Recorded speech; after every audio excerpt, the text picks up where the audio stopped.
پوچھا سب سے غریب آدمی کون ہے تم جانتے ہو؟ سب سے مفلس آدمی کون ہے؟ حضور صلی اللہ علیہ وسلم نے صحابہ سے پوچھا تو صحابہ نے کہا اللہ کے نبی زیادہ جانتے ہیں۔ آقا کونین صلی اللہ علیہ وسلم فرماتے ہیں سب سے زیادہ غریب قیامت کے دن وہ نہیں جس کے پاس پیسہ نہیں، مال نہیں، نیکیاں نہیں، وہ نہیں، بلکہ میرے آقا فرماتے ہیں قیامت کے دن ایک بندہ ایسا ہوگا جس کی نمازیں بھی بہت تھی، صدقات و خیرات بھی بہت تھے، حج بھی کیا تھا، زکوٰۃ بھی دیا تھا، عمرے بھی تھے، نفل عبادتیں بھی تھی، اس کی بہت نیکیاں لے کر کے آیا تھا، لیکن جس وقت وہ عدالت الہی میں پیش ہوا تو کئی لوگ کھڑے ہو گئے، ادھر سے ادھر سے آئے، رب تعالیٰ سے کہنے لگے مولا یہ نیک تو بہت ہے، نمازیں اس کی بہت ہے، حج بھی کیا ہے، عمرے بھی کیا ہے، لیکن میرے پیسے بھی دبا کر رکھا تھا۔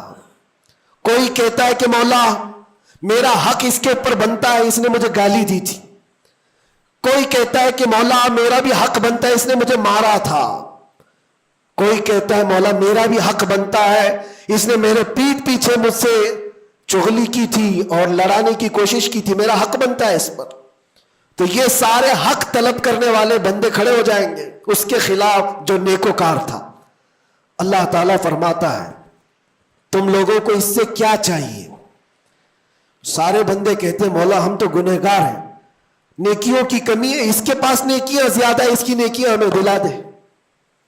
اب عدالت الہی کا یہ فیصلہ سنو، اللہ فرشتوں کو حکم دیتا ہے اس کے پاس جتنی نیکیاں ہیں وہ ان سب میں تقسیم کرو، جتنوں کا حق اس نے دبا رکھا ہے سب میں اس کی نیکیاں بانٹی جائیں۔